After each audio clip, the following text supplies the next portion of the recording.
मंच पर विराजमान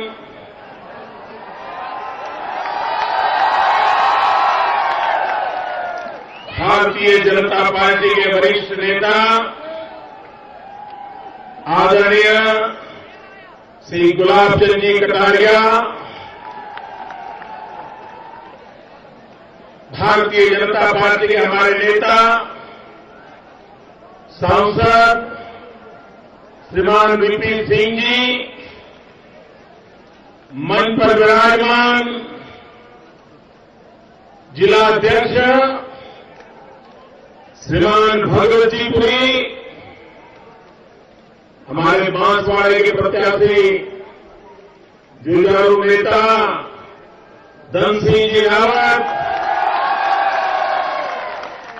घाटोल के प्रत्याशी श्रीमान नवीन जी नीलामा, बड़े तपस्वी हमारे कार्यकर्ता हैं, गढ़ी के प्रत्याशी श्रीमान जीतमान जी, इनके तो नाम में ही जीत लिखी हुई है।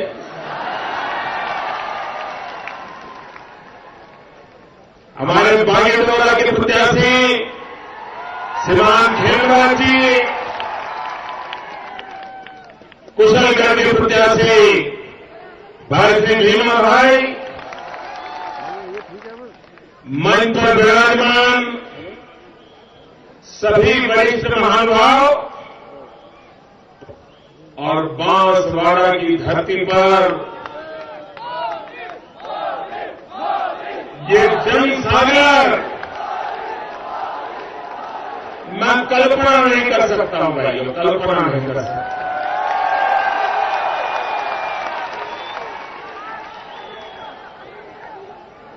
और मैं देख रहा था जितने लोग मैदान में पहुंच पाए हैं उससे ज्यादा लोग बाहर रास्ते पर खड़े थे। मैं यहां दरवाजे के पीछे लोग देख रहा हूं, वहां मैं उधर छत पे लोग देख रहा हूं। आपको सुनाई देता है भाई? मैं उधर छत पे देख रहा हूं एकदम रोड के ऊपर, मैं यहां भी छत पर लोग देख रहा हूं। भाइयों बहनों, मेरे आदिवासी भाइयों के बीच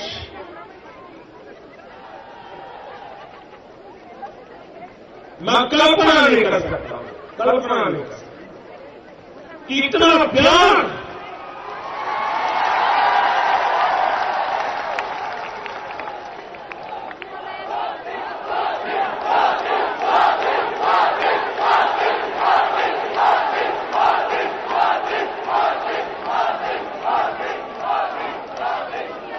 भाइयों बहनों, ये आपका प्यार गरीब आदिवासियों का प्यार मुझे बेचैन बना देता है।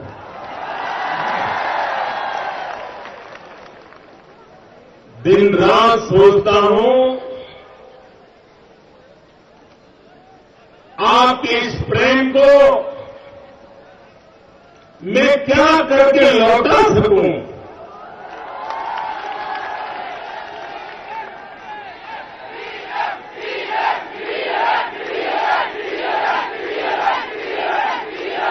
आपकी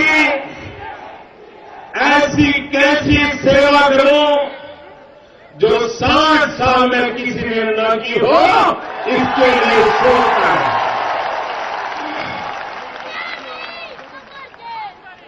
ये जिंदगी, ये शरीर, ये पल पल आपके लिए कैसे काम आए, इसी के लिए आप मुझे आशीर्वाद दीजिए भाइयों। भाइयों बहनों, मैं आज ऐसी तपोभूमि में आया हूं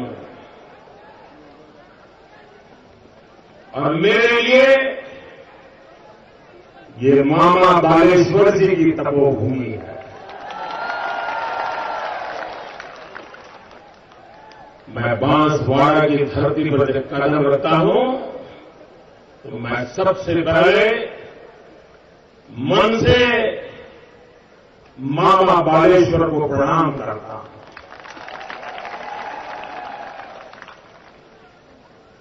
कांग्रेस का कोई सहारा नहीं, उसके बावजूद भी मामा बालेश्वर ने यहां के जीवन में बदलाव लाने के लिए कैसी मजबूत नींव रखी थी। जीवन भर एक औलिया की तरह, एक साधु की तरह वो अपने जीवन को यहां के लोगों के कल्याण के लिए घिसते रहे, तिल तिल झलते रहे। भाई बहना, ऐसे तपस्वी लोग हमारे लिए आदर्श है, प्रेरणा है, श्रद्धा का केंद्र है। और मैं श्रीमान भैरव सिंह शेखावत जी को भी याद करता हूं। मैं उनको भी नमन करता हूं कि उन्होंने मामा बालेश्वर जी तैयार नहीं थे तो भी जबरदस्ती करके उनको राज्यसभा का सदस्य बनाया था।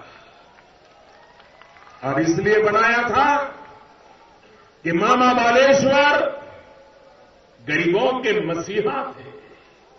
अगर वो संसद में जाते हैं, जो काम बांसवाड़े में हुआ वो हिंदुस्तान में भर में हो पाए, ये उनके मन में ललक थी।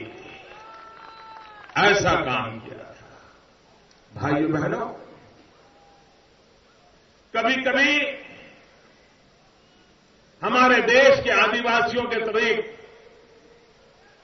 देखने का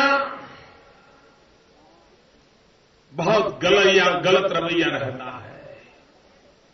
बहुत कम लोगों को मालूम है इस देश को बनाने में, आजादी को दिलाने में इस देश के कितने शहीदों होने वालों में मेरे आदिवासी भाई बहन थे। 1857 का स्वातंत्र संग्राम देख लीजिए। दाहोद में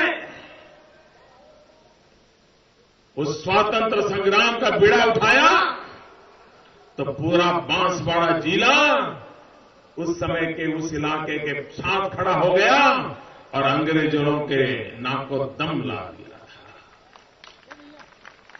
भाइयों बहनों, हम गुरु गोविंद को कैसे भूल सकते हैं? हम मानगढ़ को कैसे भूल सकते हैं? और जो लोग ये कहते हैं कि देश को आजादी दिलाने में एक परिवार ने ही त्याग किया है, सारा बलिदान एक परिवार ने ही दिया है। भाइयों बहनों, जितने महीने वो जेल में रहे उससे ज्यादा वो महल में रहे थे। 60 साल तक सत्ता भुगती है इन लोगों ने, लेकिन हिंदुस्तान के दिमाग में भर दिया, भरपूर प्रचार करके भर दिया कि जैसे देश को आजादी सिर्फ उस एक परिवार ने दिलाई थी। मैं आज याद कराना चाहता हूं गोविंद गुरु को। गोविंद गुरु ने मानगढ़ में आदिवासियों को शिक्षा दी, दीक्षा दी,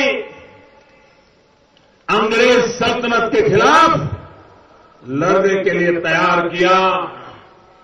अंग्रेज सल्तनत गोविंद गुरु का नाम सुनकर के कांपती थी।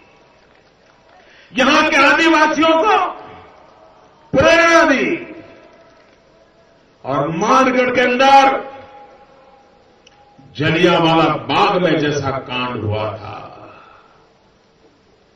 देश के वीर जलियांवाला बाग में जैसे शहीद हुए थे, वैसे ही भारत मां को आजादी दिलाने के लिए गोविंद गुरु की प्रेरणा से अंग्रेजों से लड़ते लड़ते मेरे वीर सैनिक, मेरे देश की शान, मेरे आदिवासियों ने शहादत की थी।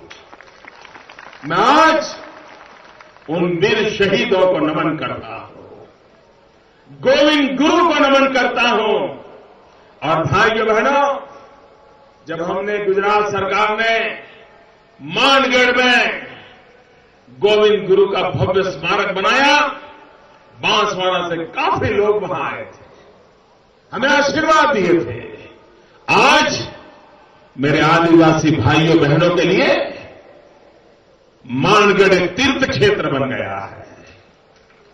भाइयों बहनों, मैं आज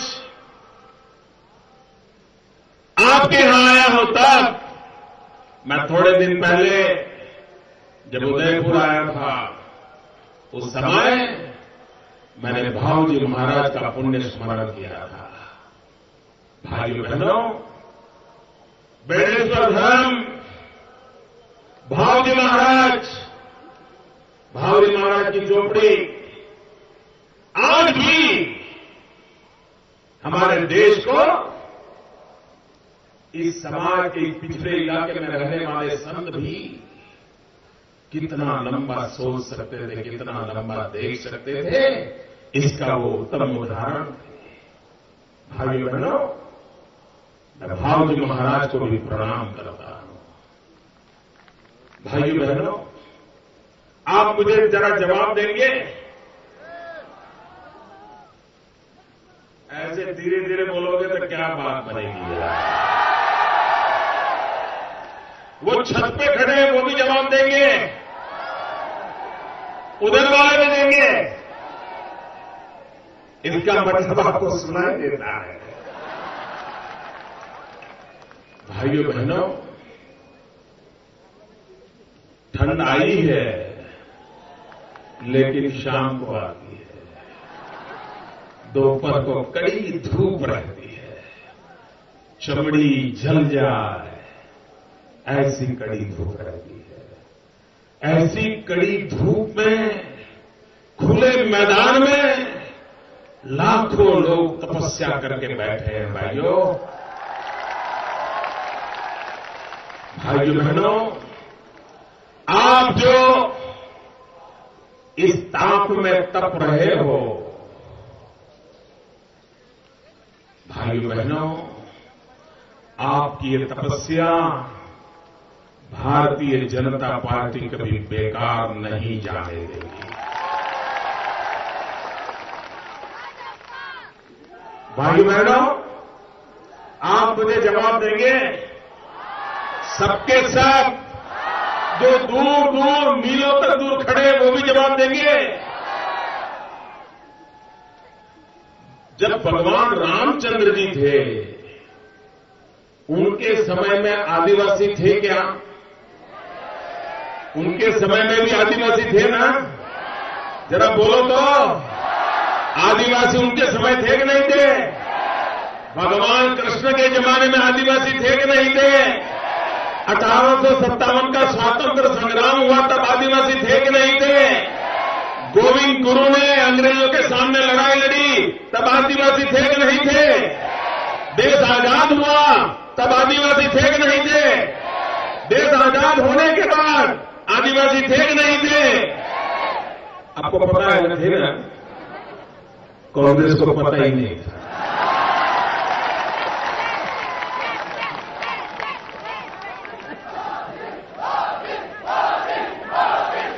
कांग्रेस को 50-60 तक सरकार चलाने के बाद भी, आजादी आने के बाद भी कांग्रेस वालों को मालूम भी नहीं था कि हमारे देश में आदिवासी रहते हैं। ये पहली बार अटल बिहारी वाजपेयी जी की सरकार बनी और अटल जी की सरकार ने एक महत्वपूर्ण काम किया। देश आजाद होने के दूसरे दिन जो काम करना चाहिए था वो इन्होंने नहीं किया, अटल जी ने किया। पहली बार अटल जी ने आदिवासियों की चिंता की। पहली बार अटल बिहारी वाजपेयी ने आदिवासियों का अलग मंत्रालय बनाया, अलग मिनिस्ट्री बनाई। पहली बार आदिवासियों का अलग मंत्री बना। पहली बार आदिवासियों के लिए अलग बजट बनाया गया और आदिवासियों के कल्याण के लिए खर्च किया गया। ये काम 60 साल तक कांग्रेस को याद नहीं आया। क्यों? क्योंकि कांग्रेस के लिए दलित हो, पीड़ित हो, शोषित हो, आदिवासी हो, अनपढ़ हो, ये उनके लिए इंसान नहीं है। वे इनको इंसान नहीं मानते हैं।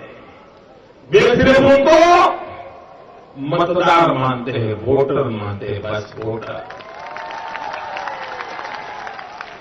जब चुनाव आए तो उनकी माला जपते रहते हैं और क्या क्या बोलते हैं।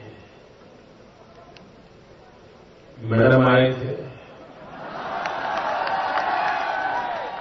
मैडम ने कहा ये भाजपा वाले जहरीले हैं, जहर फैलाते हैं।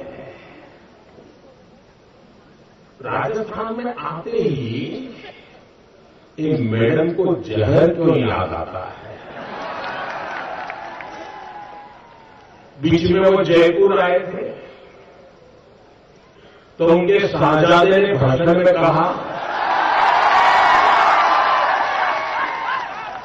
शाहजादे ने कहा कि सुबह जल्दी उठ के मैं मम्मी के पास गया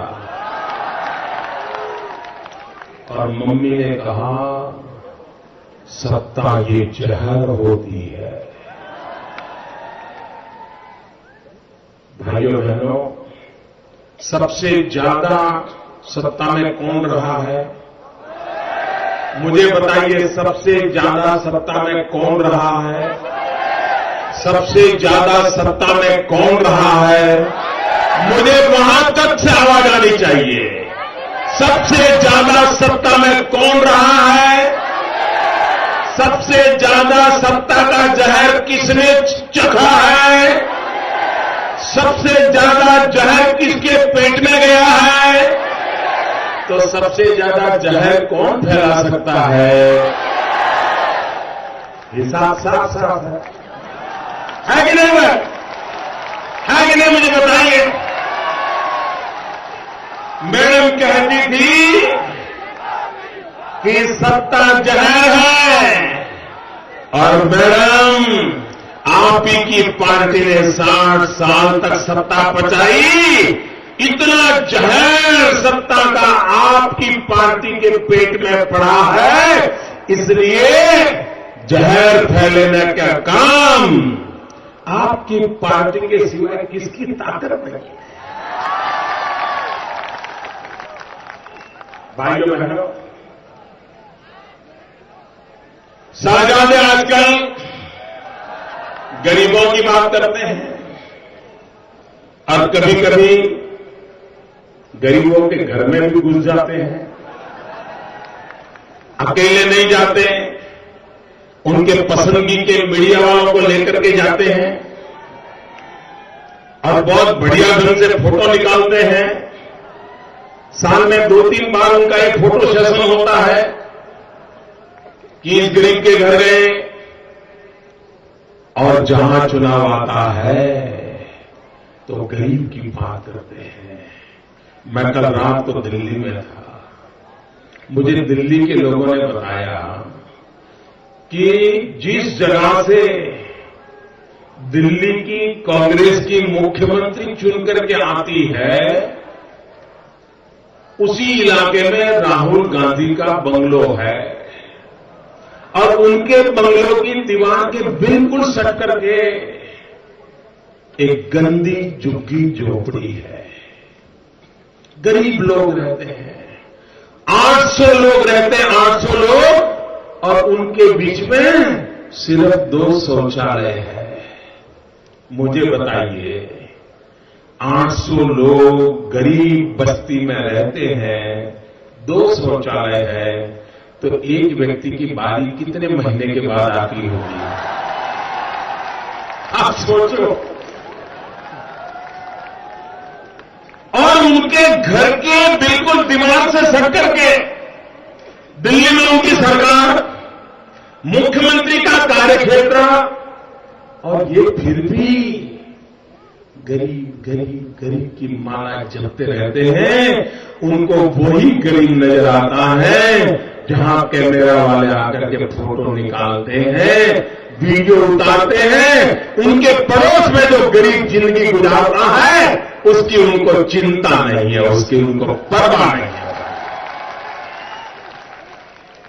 भाइयों बहनों, ये कांग्रेस पार्टी लोकसभा का चुनाव में ये वादा करके गई थी कि अगर दिल्ली में कांग्रेस की सरकार बनेगी तो 100 दिन में महंगाई कम करेंगे। वादा किया था, मुझे जोरों से जवाब दो। वादा किया था, महंगाई हटाने का वादा किया था, महंगाई दूर करने का वादा किया था, महंगाई मिटाने का वादा किया था। दिल्ली में की सरकार बन गई, 5 साल हो गए, महंगाई घटी, महंगाई घटी, महंगाई बढ़ी। आप मुझे बताइए भैया, उन्होंने वादा खिलाफी की कि नहीं की? उन्होंने वादा तोड़ा कि नहीं तोड़ा? उन्होंने वादा तोड़ा कि नहीं तोड़ा? अगर उन्होंने वादा तोड़ा है तो आप नाता तोड़ोगे कि नहीं तोड़ोगे? आप नाता तोड़ोगे कि नहीं तोड़ोगे? भाइयों बहनों, हमारे देश में एक काम ना हो तो हमारे देश के लोग माफ करते हैं। अगर कोई कहे आकर के कि भाई ये गलती हो गई, रह गया, तो हमारा देश के नागरिक ऐसे माफ करता रहेगा, रह गया, सहन कर लेंगे। लेकिन अगर कोई धोखाधड़ी करता है तो भाइयों बहनों, हमारा देश कभी भी माफ नहीं करता है। करता है भाई, करता है माफ। कांग्रेस ने आपके साथ धोखाधड़ी की है। वादा किया, वोट ले गए, सरकार बनाई, लेकिन महंगाई बढ़ाई। और इसलिए भाइयों बहनों, जो धोखा करते हैं उनको कभी माफ नहीं करना चाहिए। और इस चुनाव में 1 तारीख को कमल पे ऐसे बटन दबाओ कि उनको ऐसी सजा मिल जाए ताकि फिर से कभी ऐसी धोखाधड़ी ना हो। आपको हैरानी होगी, ये महंगाई के लिए तो जवाब देते नहीं है। आप मुझे कहिए, मैडम सोनिया जी का राजस्थान में प्रवास हुआ कि नहीं हुआ? राहुल गांधी का राजस्थान में प्रवास हुआ कि नहीं हुआ? मनमोहन सिंह जी का प्रवास हुआ कि नहीं हुआ? ये तीनों बड़े बड़े नेता आके गए, एक बार भी महंगाई का म बोले हैं क्या? महंगाई की चर्चा की है क्या? उन्होंने हिसाब देना चाहिए कि नहीं देना चाहिए? अपने काम का जवाब देना चाहिए कि नहीं देना चाहिए? नहीं दे रहे हैं। ऊपर से ये जहर फैला रहे हैं, जहर फैला रहे हैं। अरे ये कोई चुनाव का मुद्दा है क्या? ना जहर फैला रहे हैं तो चुनाव का मुद्दा है क्या? भाई आप में से कोई है क्या? कोई है तो ईमानदारी से हाथ खड़े करो, या मीडिया के लोग हैं, क्या कभी मैंने आप में से किसी को जहर दिया है? सब पूरी ताकत से बोलो, हमने आपको किसी को जहर दिया है? वसुंधरा राजे ने कभी जहर दिया है? गुलाबचंद कटारिया ने कभी जहर दिया है? ये क्या बोल रहे हैं जी? ये चुनाव का मुद्दा है क्या? अरे अपने काम का हिसाब दो। राजस्थान की जनता के लिए क्या किया उसका जवाब दो। उसका जवाब देना नहीं है, विरोधियों पर अनाप शनाप आरोप लगाना। ये खेल अब देश की जनता समझ चुकी है। कांग्रेस के एक बहुत बड़े नेता है, बहुत विद्वान है, बहुत विद्वान। उनकी पार्टी में उनसे बड़ा कोई विद्वान व्यक्ति नहीं है, और किसी की ताकत नहीं है कि उनके सामने आंख में आंख मिलाकर के वाद विवाद करे। इतने बड़े विद्वान हैं। उन्होंने अभी एक बहुत बड़ा ज्ञान दिया देश को, बड़ा गजब का ज्ञान दिया है। उन्होंने कहा कि पहले आदिवासी, दलित, पीड़ित, शोषित, ये गरीब लोग सूखी रोटी खाते थे, लेकिन अब वो 2-2 सब्जी भी खाते हैं, इसलिए महंगाई बढ़ गई। भाई ये बात आपके गले उतरती है? इनकी बात पर आप भरोसा करोगे? ये गरीब के पेट पर लात मारने वाली बात है कि नहीं है? एक गरीब के गांव पर नमक छिड़कने वाली बात है कि नहीं है? ऐसी भाषा, ये राजनीति की संवेदनशीलता नहीं है भाइयों। पहले सूखी रोटी खाते थे, अब वो 2-2 सब्जी खा रहे हैं, इसलिए महंगाई बढ़ गई। उनको दुख हो रहा है कि गरीब अब सब्जी कैसे खाने लगा, समझता क्या है? इनको ये हो रहा है, हमने तो उसको भूखा रखने का तय किया था और अब सब्जी खाने लग गया। ये इनकी सोच है, ये इनकी सोच है। भाइयों बहनों, वे गरीबों का कल्याण नहीं कर सकते हैं। भाइयों बहनों, मेरा बांसवाड़ा, मेरा डूंगरपुर,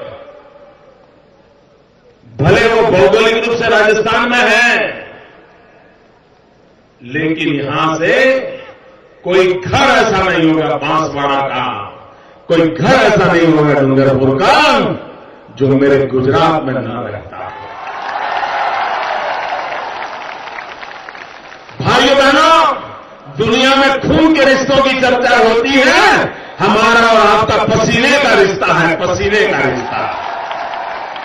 आपका पसीना मेरे गुजरात में महक रहा है दोस्तों। और भाइयों बहनों, यहां के लोग कितने ईमानदार होते हैं।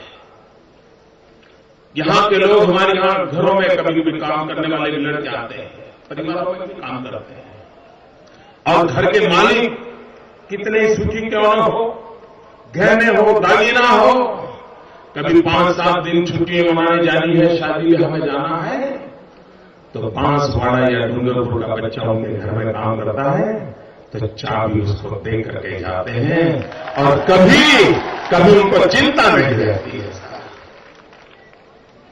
भाइयों बहनों, ऐसी धरती में ऐसे नौजवान, ऐसे लोग पैदा हुए हैं, उनको नमन करने का मन करता है।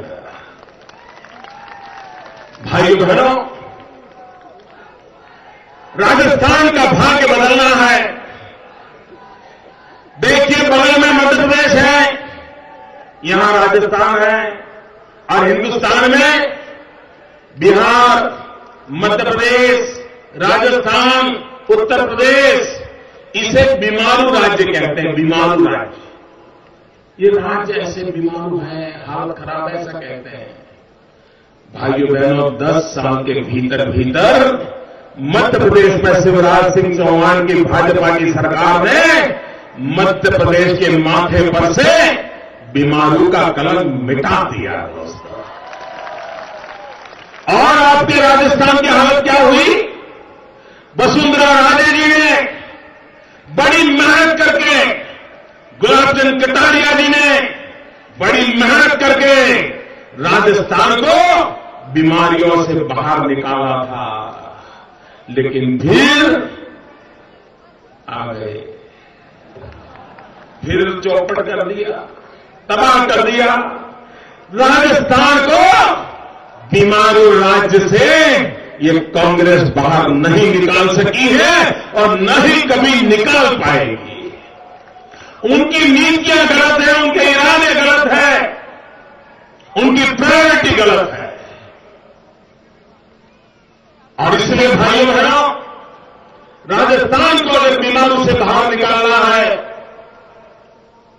राजस्थान के आदिवासियों का भला करना है, हर आदिवासी के घर तक शिक्षा पहुंचानी है, आदिवासी किसान के खेत में पानी पहुंचाना है, गरीब के घर में 2 टाइम रोटी खाने का प्रबंध करना है, बूढ़े मां बाप हो तो सस्ती दवाई देना है। ये काम वसुंधरा राजे की सरकार कर सकती है। और इसलिए मैं आग्रह करने आया हूं भाइयों, राजस्थान को बीमार नहीं रहने देना है, राजस्थान को एक मजबूत राज्य बनाना है। और भाइयों बहनों, अब बांसवाड़ा डूंगरपुर के लोग अपने बूढ़े मां बाप को छोड़ करके, अपने यार दोस्तों को छोड़ करके, अपने गांव गलिहारे को छोड़ करके, यार दोस्तों को छोड़ करके उनको रोजी रोटी के लिए गुजरात जाना पड़ता है। भाइयों बहनों, हम बांसवाड़ा डूंगरपुर राजस्थान ऐसा बनाएं कि गुजरात के गरीब को यहां आने का मन कर जाए, ऐसा काम होना चाहिए। और इसलिए भाइयों बहनों, मैं आपके पास प्रार्थना करने आया हूं, 25 तारीख को मध्य प्रदेश मतदान करने जा रहा है, वो मध्य प्रदेश का भाग्य निर्धारित करेगा। 1 तारीख को कमल के निशान पर बटन दबा करके आप राजस्थान का भाग्य निर्धारित करो। भाइयों बहनों, सुबह सुबह बड़ी ठंड होती है, फिर भी जल्दी से मतदान करना है, भारी मतदान करना है। और हमारे साथ जो झूठे वादे किए उनको ऐसी सजा देनी है, ऐसी सजा देनी है ताकि झूठे वादे करने की कभी हिम्मत न करे। इसी अपेक्षा के साथ मेरे साथ बोलिए, भारत माता की।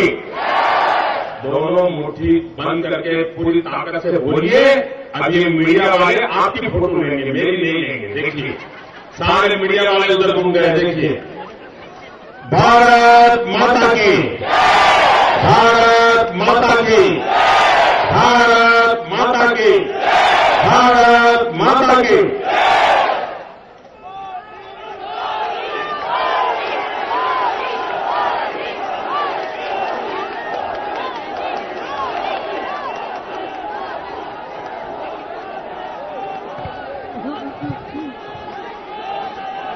देश का नेता कैसा हो, देश का नेता कैसा हो,